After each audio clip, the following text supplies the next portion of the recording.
लाइए मैं देखती हूँ।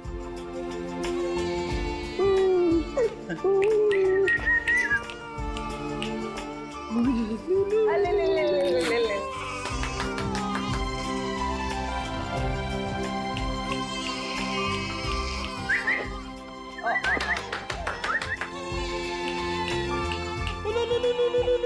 सर, आपको पसीना नहीं आया? बच्चे ने सूसू किया है। अरे बेटा, गोद में खिलाने का अच्छा तोहफा दिया तूने। पूर्वी, बच्चे की नापी बदल दो और फ्रेडी तुम अपने कपड़े बदल लो। ले ले ले ले, ये ले। चाहो तो नहा भी सकते हो। डायपर चेंज करके आता हूँ। डायपर? नन्ना मुन्ना एक सपना दे जा रे, सुरमई अखियों में नन्हा मुन्ना एक सपना दे जा रे, निंदिया के उड़ते पाखी रे, अखियों में आ जा साथी रे, रारी रारूं ओ रारी रूं, रारी रारूं ओ रारी रूं, सुरमई अखियों में नन्हा मुन्ना एक सपना दे जा रे।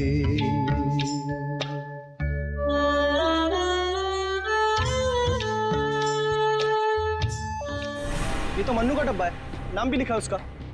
आपकी साइड पर छूट गया था क्या? नहीं, मन्नू ने जहाँ खून किया था वहाँ छूट गया। मन्नू ने खून किया था? नहीं नहीं साहब।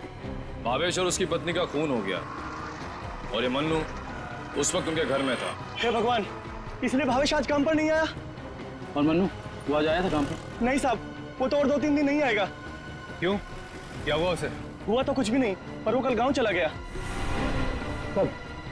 कल दोपहर में मिला था मुझे। नहीं यार, मैं जल्दी में हूँ, मुझे गांव जाना है, जरूरी काम है, मैं जरूरी मिलता हूँ। अरे सुन तो ले। हाँ अच्छा। अरे नहीं सुन। मन्नू बाद में पछताएगा। इस मन्नू का गांव कहाँ है? सोलापुर, चरौली गांव। ये फ्रेडी अंकल और पंकज अंकल बहुत परेशान कर रहे हैं। सर, रजिस्ट्रेशन ऑफिस से 5-6 महीने पहले का रिकॉर्ड मिल गया है। अप्रैल मई में करीब 7,946 बच्चे पैदा हुए थे, जिसमें से 3,902 बच्चे तो लड़के हैं सर। और उनके परिवार वाले? सर, सारे बच्चे परिवार वालों के साथ हैं सिवाय एक बच्चे के। वो क्यों? सर, पिछले महीने उस बच्चे के माता पिता कार एक्सीडेंट में मारे गए। उसकी दादी थी, उसका भी कुछ पता नहीं चल रहा है, और बच्चा भी गायब है। बच्चा भी गायब है, दादी भी गायब है। अभिजीत, कहीं ये हमारा ये बच्चा तो नहीं है? उस दादी का पोता? पता लगाना पड़ेगा इस दादी का, कहाँ है, किस हालत में है ये दादी। बेटा, दिन भर काम काम काम, इतना काम किसके लिए करते हैं? हाँ, सिर्फ 4 लोग तो है घर में, तुम, तुम्हारी बीवी, तुम्हारा बच्चा और मैं। और भगवान की दया से बहुत कुछ है हमारे पास। जिंदगी में पैसा ही सब कुछ नहीं होता है बेटा, और पैसे से जो मिलता है सब कुछ है हमारे घर में। लेकिन खुशी नहीं है, खुशी नहीं है बेटा। जा देख देख आईने में अपना चेहरा देख, कितना मुरझा गया है तू। और एक माँ बच्चे का मुरझाया हुआ चेहरा नहीं देख सकती, नहीं देख सकती। अले अले ले, रो मत रे मेरा बच्चा। ये देख देख तेरा बच्चा, मेरा एक लौता पोता, इस घर का एक लौता वारिस। लेकिन टाइम है तुम्हारे पास इसके लिए? है टाइम? एक दिन ये भी मुरझा जाएगा और उस दिन तू बहुत पछताएगा, देख ले, बहुत पछताएगा। लेकिन तुझे इसकी जरा भी फिक्र नहीं है ना? ठीक है, जा तू मुंह हाथ धो ले और थोड़ा आराम कर ले। हाँ, तब तक मैं तेरे बच्चे से खेलती हूँ। और ले लो लला रे, क्यों रो रहा है बच्चा? अरे दूध चाहिए, दूध, भूख लगा है, दूध पिएगा? दादी दूध पिलाती, दादी दूध पिलाती। इतने बड़े दुख की बात है ना, इन्होंने अपना सब कुछ खो दिया।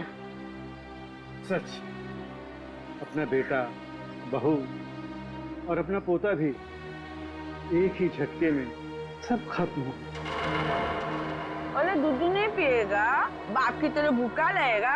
हाँ ठीक है ठीक है, मैं तुझे सुलाती। लल्ला लल्ला लोरी, दूध की कटोरी, दूध में बताशा, मेरा पोता करे तमाशा।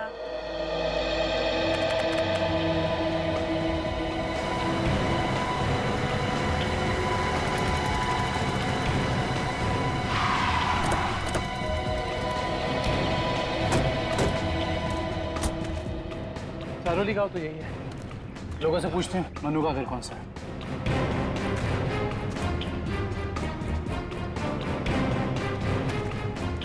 भाई साहब, ये रास्ता मनु के घर की तरफ जाता है। मन्नू साहब, वो रहा मन्नू।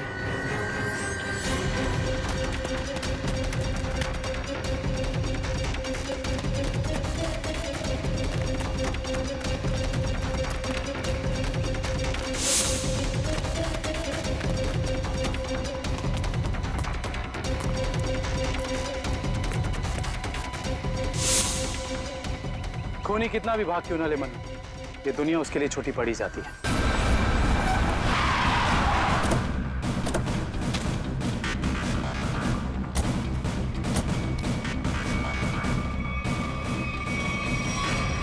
आइए सर। सर, सावित्री देवी की दिमागी हालत बहुत खराब है। वो हमेशा खोई खोई रहती है, कभी तो खूब हंसती है और कभी चिल्ला चिल्ला कर रोने लगती है।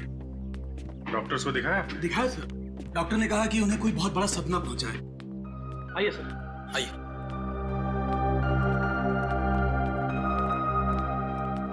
सर, ये रही सावित्री देवी।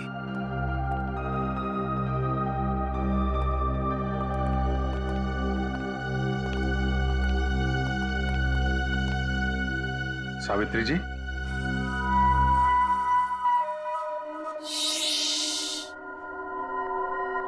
मेरा लाल सो रहा है।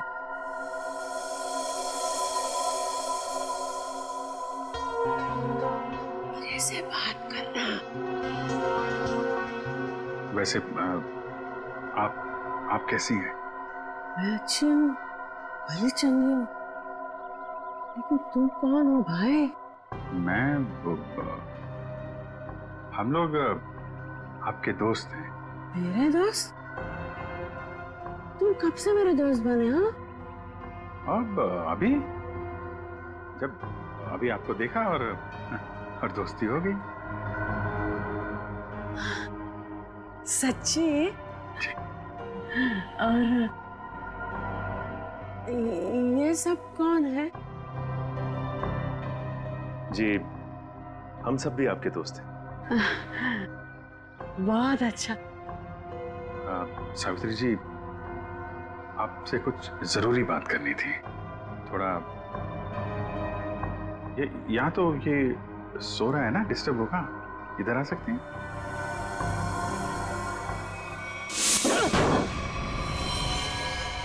साहब, ना तो मैंने भावेश और उसकी बेबी को मारा है और ना ही मुझे उन 10 लाख रुपए के बारे में कुछ पता है। झूठ बोल रहा है तू मनु। तू भावेश के घर गया और वहां तूने उसका खून किया। उसके बाद तूने 10 लाख रुपए चुराए और इसी दौरान तेरा खाने का टिफिन वहां छूट गया। खून तू नहीं किया मनु, पैसों की लालच में। नहीं साहब, मैं मानता हूँ कल रात मैं उसके घर गया था। वो मेरा जिगरी दोस्त था साहब। कल रात मैंने उसके साथ चाय भी पी थी, लेकिन गलती से मैं उसके घर अपना टिफिन भूल गया था साहब। रास्ते में मुझे याद आया, मैं तुरंत उसके घर टिफिन लेने गया। मैं जैसे उसके घर के बाहर पहुंचा, अंदर से चीखने की आवाजें आ रही थी। खिड़की से झांक कर अंदर देखा तो अंदर एक आदमी भावेश और उसकी बीवी के सामने बंदूक तान कर खड़ा था और फिर उसने गोली चला दी और फिर डर के मारे मेरी चीख निकल गई। साहब मुझे लगा उस आदमी ने मुझे देख लिया, कहीं वो मुझे भी ना मार दे, इसीलिए मैं शहर से भाग कर यहाँ आ गया। साहब तुमने उस आदमी का चेहरा देखा था? नहीं साहब, उसकी पीठ मेरी तरफ थी, इसलिए मैं उसका चेहरा ठीक से देख नहीं पाया। इतना बड़ा हादसा हो गया मनु, और तूने सीआईडी को बताना जरूरी नहीं समझा।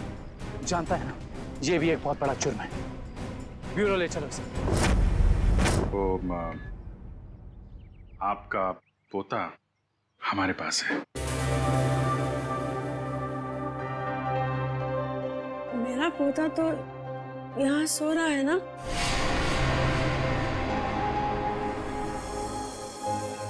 झूठी खबर।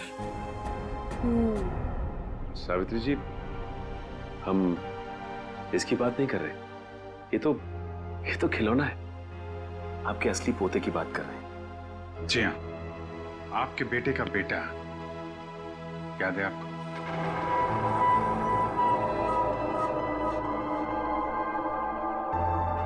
सावित्री जी, आपको अपना बेटा याद है ना? आपका बेटा, आपकी बहू, उनका बच्चा जो अब 6 महीने का हो गया है।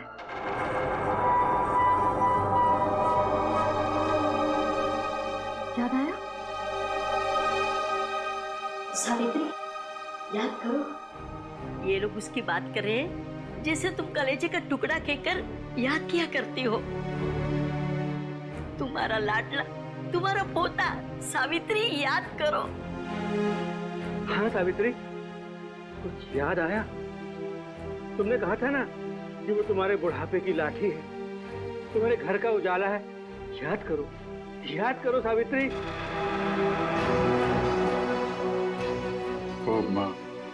वो हमारे पास है। हम बहुत जल्द आपसे मिलवाएंगे। आप समझ रही हैं ना सावित्री जी? कोई फायदा नहीं है सर, वो आपको कुछ बता नहीं पाएंगे।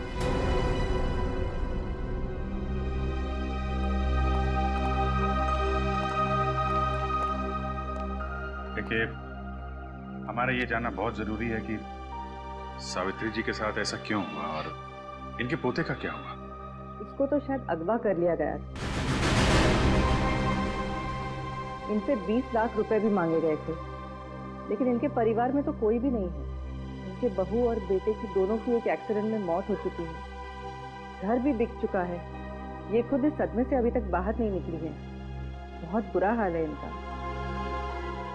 Thank you very much.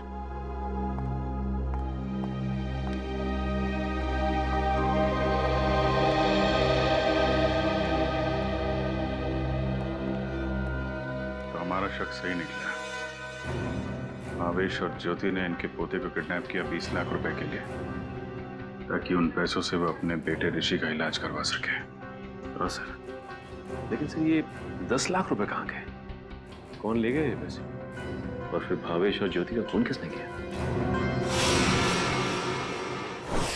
रानी बिटिया, अब अपने घर चली जाओगी, उनको छोड़कर जाओगी। इसकी बहुत याद आएगी सर, और इसके बिना ये बात भी अकेला पड़ जाएगा। हाँ, बहुत कम दिनों में घुल मिल गई एकदम। कोई बात नहीं, हम लोग मिलने जाएंगे इससे, इसके फ्रेडी अंकल और पंकज अंकल को साथ में लेके। अरे साहब, किसने मारा मेरे बहन भाई को? मैं तो लुट गई, बर्बाद हो गई। आप लोग उसका नाम बताइए, मैं उसे जिंदा नहीं छोड़ूंगी। चुप, शांत हो जाइए। खूनी को हम ढूंढ रहे हैं, आप शांत हो जाइए। अरे कैसे शांत हो जाओ सर? मैंने तो सोचा था कि अब तक आप लोगों ने खूनी को ढूंढ लिया होगा, पर आप लोगों ने मुझे यहाँ बुलाया क्यों है? देखिए, इस रानी बच्ची को आपको सौंपने के लिए यहाँ पर हमने बुलाया। क्यों? मैं क्या करूंगी इसका? बच्चे के माँ बाप मर चुके हैं, आप इसकी मौसी है, ये भतीजी है आपकी, और आपके अलावा कौन सा आ रहा है इसका? अरे काहे की मौसी और काहे की भतीजी? मैं सिर्फ ऋषि की मौसी हूँ, जो उनका सगा बेटा है। और अब अस्पताल में अनाथ पड़ा है। और ये रानी? वो भावेश के बहन की बेटी है जो उसे जन्म देते ही मर गई थी। तो पाल रहे थे भावेश और ज्योति इसे। भावेश की बहन की बेटी? हाँ जी। तो फिर इस बच्ची के आप रिश्तेदार हो, आपसे बेहतर कौन संभाल सकता है इस बच्ची को? अरे सर, आजकल महंगाई के जमाने में अपने बच्चों को पालना पोसना बहुत मुश्किल है। इन्हें कैसे पालूं मैं? आप कहीं कोई बहाना तो नहीं बना रही ताकि बच्ची को ना ले जाना पड़े? देखिए साहब, झूठ बोले कौवा काटे। अगर आप लोगों को मेरी बात का यकीन नहीं है तो ग्रीन रूट अस्पताल में जाके पता कर लीजिए। 26 अप्रैल को ये पैदा हुई थी वहाँ पे। एक मिनट। 26 अप्रैल को उसी हॉस्पिटल में, ग्रीन रूट हॉस्पिटल में पार्थ भी तो पैदा हुआ था ना, 6 महीने पहले। हैं? ये कौन है?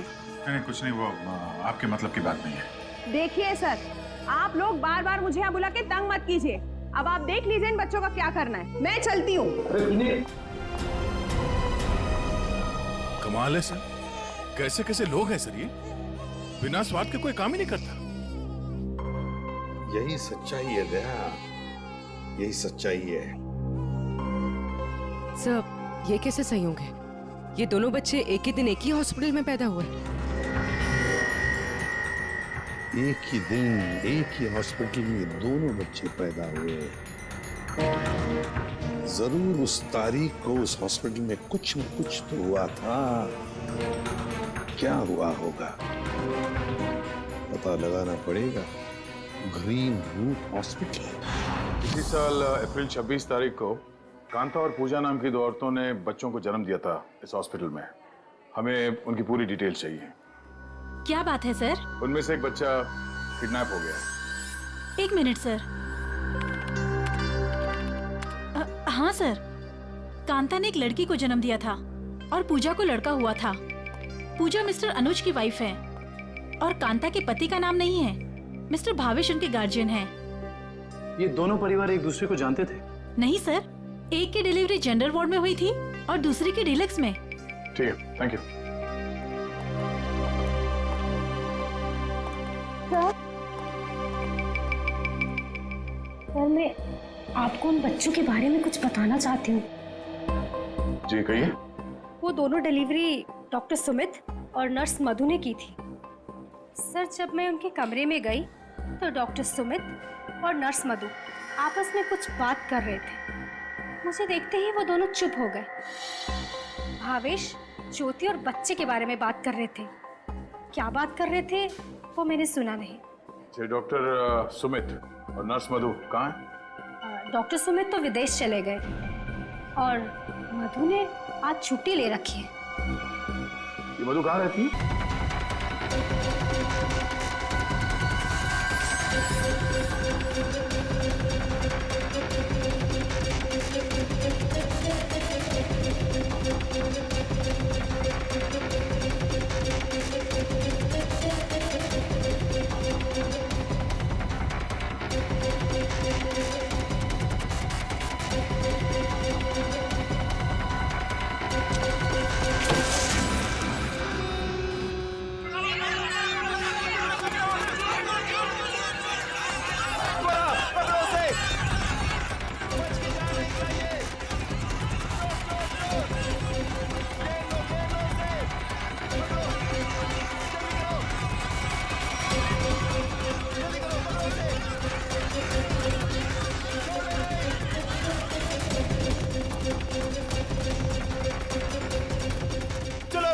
ढूंढो उसे, ढूंढो।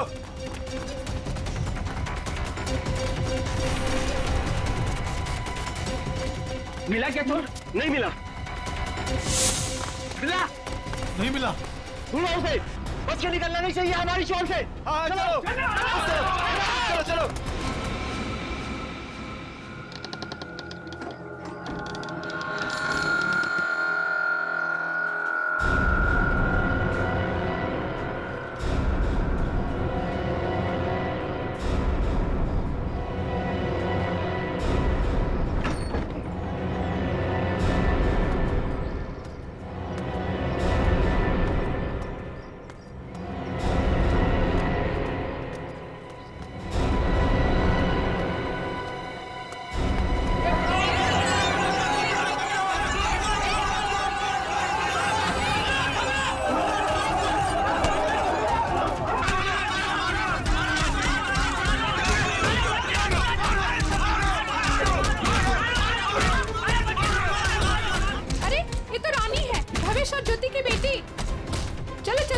हैं, आओ।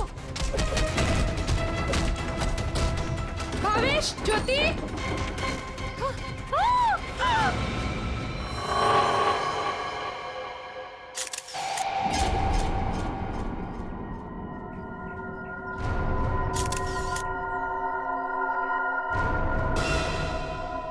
दोनों को गोली मारी गई है और गोली शरीर के आर पार हो गई है। हाँ सर, मतलब गोली काफी नजदीक से मारी गई। हो सकता है 2.2 बुलेट की शेल है ये। विशन, देखो घर में कुछ और मिलता है क्या?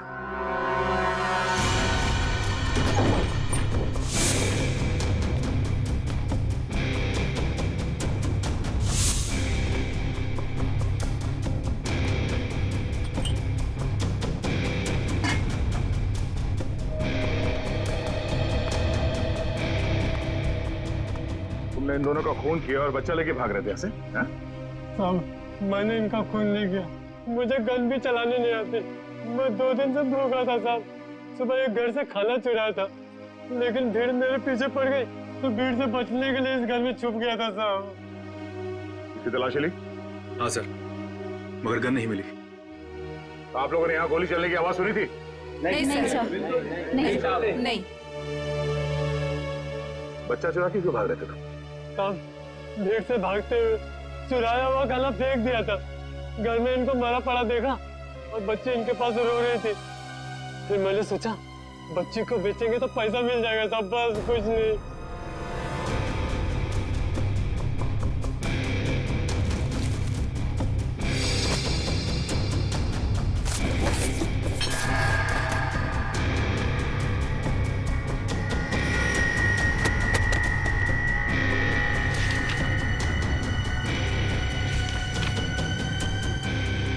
साहब, ये झूठ बोल रहा है, इसीलिए खून किया है। इसे हमारे हवाले कर दीजिए, हम इसे सबक सिखाएंगे। हमारे हवाले कर दीजिए, हम इसे सबक सिखाएंगे। नहीं साहब, नहीं, ये लोग मुझे मार डालेंगे साहब। नहीं, मुझे माफ कर दो साहब। तुमने बच्चा चुराने की जो गलत हरकत की है ना, इसकी सजा तो यही है कि मैं तुम्हें इन लोगों को, मगर मैं ऐसा नहीं करूंगा। कोई इसे हाथ नहीं लगाएगा। इसकी किए की सजा इसे कानून देगा। आने के कुछ मिला? ऋषि नाम के एक बच्चे का मेडिकल रिपोर्ट मिला है, तबीयत काफी खराब है। ऋषि? हाँ सर, 10 साल का है।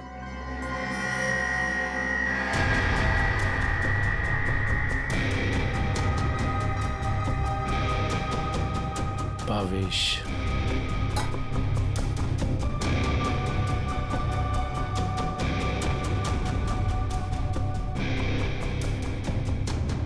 सर। हाँ रोशन? सर, ये 3 चाय के कप मिले। इसमें से 2 कप भावेश और ज्योति के हो सकते, और ये तीसरा कप किसी मन्नू का हो सकता है, क्योंकि ये जो टिफिन है इस पे भावेश का नाम लिखा है, लेकिन इस टिफिन पे मन्नू का नाम लिखा है। मन्नू? बच्चे को रोने क्या?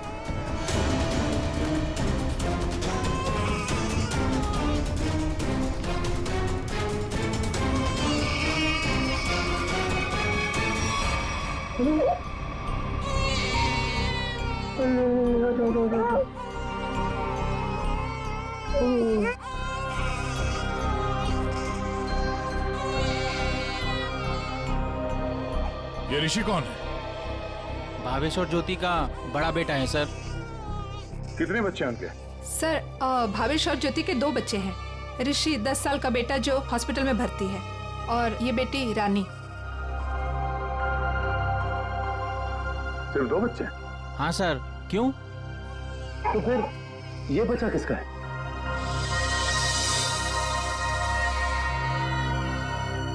सर, पता नहीं ये कौन है। सर, भावेश और ज्योति 6 महीने पहले यहाँ रहने आए थे, तब ऋषि और रानी ही उनके साथ थे। तो ये बच्चा कहाँ से आया? अच्छा, ये बच्चा चाल में से किसी का तो नहीं? नहीं सर, नहीं सर। ये क्या चक्कर है? कोई और इनके साथ रहता है इनके परिवार में? सर, ज्योति की एक बहन है मधु, वो आती थी यहाँ पर। आप लोग किसी मन्नू नाम के आदमी को जानते हैं? मन्नू? नहीं साहब, इस नाम का कोई भी आदमी इस चाल में नहीं रहता। अच्छा, ये भावेश काम कहाँ करता था? सर, दिहाड़ी का मजदूर था भावेश। रोज काम के लिए चौराहे पे खड़ा रहता था। जहां भी काम मिल जाता वहीं चला जाता। सर, कहीं है मन्नू भावेश के साथ तो काम नहीं करता था। सर, ये बच्चा कौन है ये कैसे पता चलेगा? दुष्यंत, एक काम करो, पता करो किसी बच्चे की मिसिंग होने की रिपोर्ट लिखवाई गई है क्या, और पूर्वी भावेश और ज्योति के घर वालों को कांटेक्ट करो।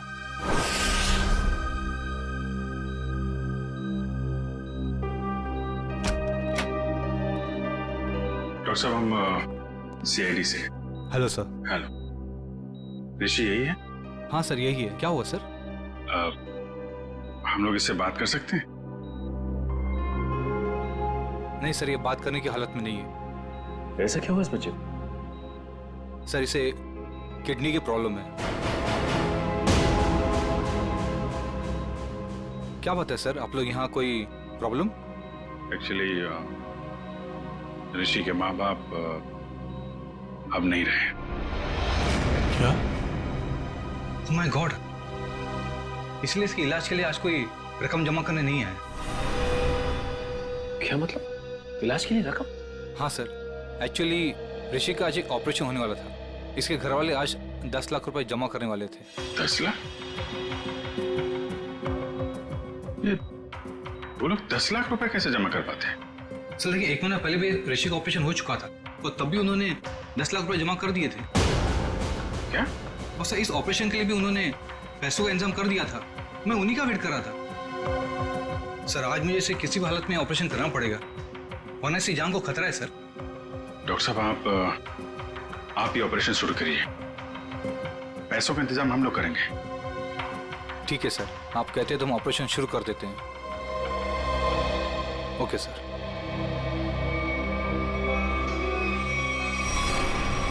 घबराओ मत ऋषि, कुछ नहीं होगा तुम्हें। सर, एक बात समझ में नहीं आई कि भावेश के पास इतने सारे पैसे आए कहां से? वही तो। 20 लाख। अगर 20 लाख उनके पास थे तो बाकी के 10 लाख कहां गए? घर पे तो पैसे मिले नहीं।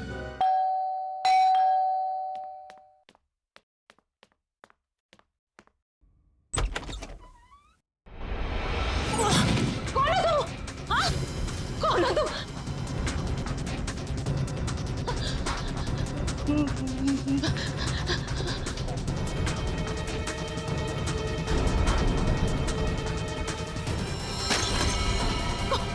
कौन हो तुम? कौन हो तुम?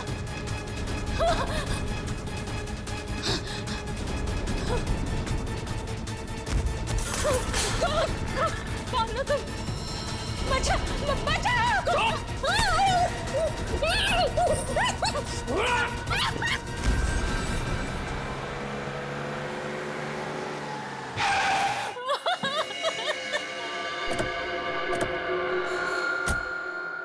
मुझे छोड़ दो।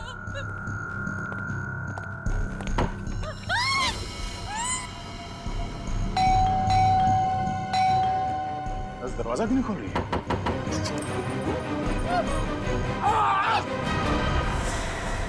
क्या हुआ? दरवाजा खोलो, दरवाजा खोलो।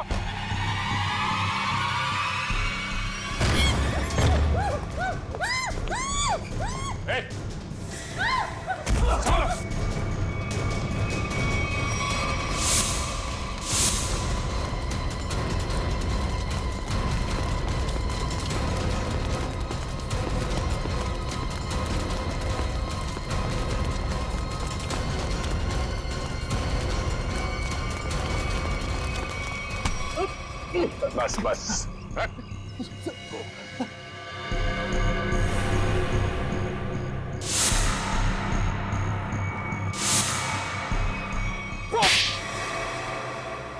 बच्चों को अगवा करने में मेरा कोई हाथ नहीं है। 6 महीने पहले मैंने सिर्फ उनकी अदला बदली की थी। जब वो दोनों पैदा हुए थे ग्रीन रूट हॉस्पिटल में, बस इसके अलावा मुझे कुछ नहीं पता। क्यों की थी अदला बदली? हाँ? भावेश ने मुझे कहा था कि उसकी बहन के बेटे को एक अमीर औरत की बेटी से बदल देना, और कहा था कि किसी को भी पता नहीं चलना चाहिए। उसके लिए अमीर लोगों ने मुझे पैसे भी दिलाए थे। एक मिनट। भावेश की बहन को तो बेटी हुई थी ना, वो रानी? नहीं सर, उसे बेटा हुआ था और उस अमीर औरत को बेटी हुई थी। उस अमीर परिवार को वारिस चाहिए था, उसके लिए भावेश की बहन के बेटे को वो अपना बेटा बनाकर ले गए। भावेश की बहन मर गई और भावेश अमीर घर की बेटी को अपने साथ ले गया? जी सर। अमीर घर के लोगों को चाहिए था वारिस, एक लड़का, और भावेश को अपने बेटे ऋषि का इलाज करने के लिए चाहिए था पैसा, 20 लाख रुपए। दोनों ने बच्चों की अदला बदली की और अपना स्वार्थ पूरा कर लिया। और ये धनीराम, इससे क्या दुश्मनी है तुम्हारी? पता नहीं सर, मैं तो इसे जानती भी नहीं। क्यों धनीराम? भावेश और ज्योति को मार के उनके 10 लाख रुपए लूट लिए तुमने। अब इससे क्या चाहते हो? हा? सर, मैं तो बस इसका मुंह बंद करना चाहता था, ताकि ये बच्चों के हेरा फेरी के बारे में हम लोगों को कुछ न बता सके। क्यों? सर, मैं उस अमीर परिवार के घर में नौकरी करता था सर। उनकी मौत के बाद भावेश की बहन का बेटा मेरे पास आ गया सर। मैं उस बच्चे को लेकर भावेश के पास गया ताकि बच्चा उसे लौटा दूं और उसे 20 लाख रुपए ले लूं साहब। लेकिन साहब, वो भावेश बच्चा लेने को तैयार ही नहीं था साहब, और ना ही मुझे 20 लाख रुपए देना चाहता था। बल्कि वो दोनों पति पत्नी मुझे धमकी देने लगे, कहने लगे कि हम सारी सच्चाई पूरी दुनिया को बता देंगे। बस साहब, मजबूरी में मैंने साहब। तुमने उन दोनों का खून कर दिया, फिर बच्चे को वहां घर पे छोड़ा और घर पे रखे हुए 10 लाख रुपए उड़ा लिया। कहाँ है वो पैसे? अब मैंने तो बस नमक का हक अदा किया साहब, मेरे पास पैसे नहीं है साहब, मेरे पास नहीं है सर। धनीराम, अमीर जोड़ा तो मर गया, अब और किसका नमक खाया तुमने? हा? किससे दिए पैसे?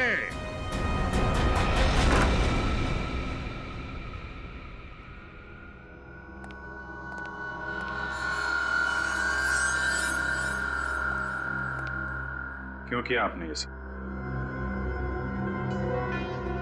देखिए, हमें सब कुछ पता चल चुका है, चुप रहने से कोई फायदा नहीं। हम समझ सकते हैं कि इस उम्र में जिंदगी से जूझना मुश्किल हो जाता है, लेकिन गुनाह तो गुनाह है ना। आपकी उम्र आराम से जिंदगी गुजारने की है, मगर आपने जो गुनाह किया है उसकी सजा तो आपको भुगतनी ही पड़ेगी। अफसोस गुनाह करने से पहले करना चाहिए था। अब चुप रहने से आपके गुनाह मिट नहीं सकते, आपको हमारे साथ चलना पड़ेगा।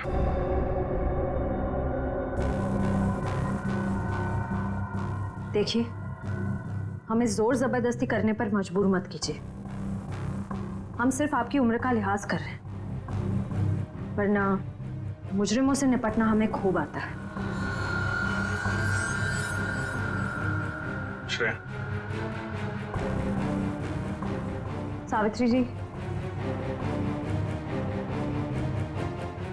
सावित्री जी,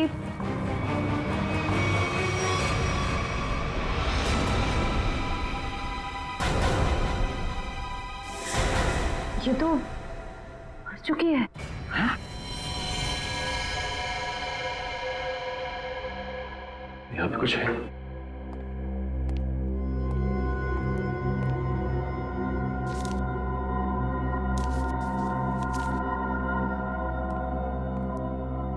ये देखिए सर, सावित्री जी के हाथ का लिखा लेटर। मैं मुजरिम हूं, ये सब मैंने किया है। एक्सीडेंट में मेरे बेटे और बहू की मौत के बाद मेरा सब कुछ खत्म हो गया। बेटे के लेनदार मेरे पीछे पड़ गए और सब कुछ नीलाम करने के बाद भी मैं उनके कर्जे नहीं चुका सकती थी। इसलिए मैंने धनीराम को भावेश के घर में भेजा कि वो अपनी बहन का बेटा वापस ले ले और जो 20 लाख रुपए मैंने दिए थे वो मुझे लौटा दे। लेकिन भावेश ने मना कर दिया और गुस्से में धनीराम ने उनका खून कर दिया। ये सब मैंने वारिस के चक्कर में किया था। अपनी पोती को दे के बेटा चाहती थी मैं। ये मेरी सबसे बड़ी भूल थी। बेटी हो या बेटा कोई फर्क नहीं पड़ता, दोनों भगवान की देन है। मैं ऐसी शर्मनाक जिंदगी नहीं जी सकती, इसलिए मैं खुदकुशी कर रही हूं।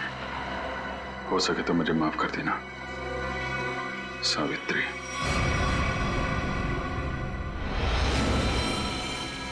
बहुत बुरा हुआ इनके साथ है सर। दुनिया में बहुत लोगों के साथ बुरा होता है विक्रम, लेकिन इसका यह मतलब नहीं कि लोग गुनाह के रास्ते पे चल निकले।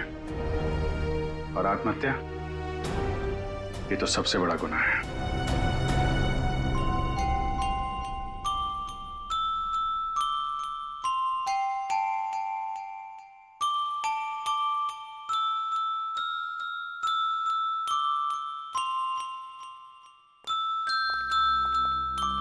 आप लोग प्लीज थोड़ी देर यहीं रुकिएगा।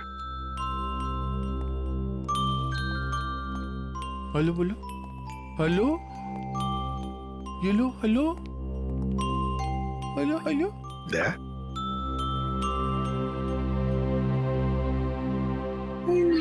वो एनजीओ वाले आ गए हैं बच्ची को। सर मेरी एक रिक्वेस्ट थी सर। वो मैं जानता हूँ तुम बच्ची को खुद छोड़ने जाना चाहते हो ना, तो हम भी चलेंगे छोड़ने के लिए उसको। नहीं विजित, वो बात नहीं है। सर मुझे दया जरा सोचो, बच्ची को हम भी रखना चाहते हैं, रोज हर रोज उसके साथ खेलना चाहते हैं, देखेंगे हम उसको, लेकिन हम उसकी अच्छी तरह से परवरिश नहीं कर पाएंगे। ये बच्ची एनजीओ में जाएगी तो बाकी बच्चों के साथ बड़ी होगी, सीखेगी, है ना। इसके फ्यूचर का भी हमें सोचना चाहिए।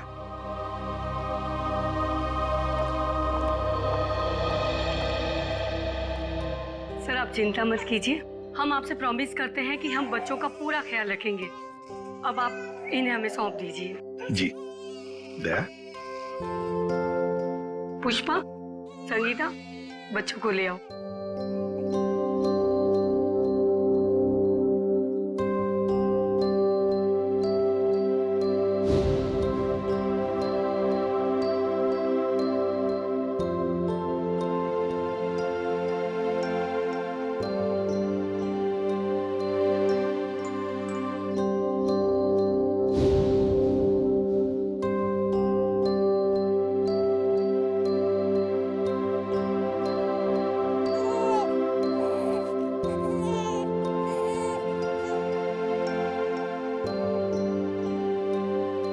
सर हम ऋषि की भी पूरी जिम्मेदारी उठाने को तैयार हैं। उसकी हर सुविधा का हम ख्याल रखेंगे। पता है मुझे, लेकिन देखिए ऋषि के इलाज के सारा खर्चा सीआईडी उठाएगी।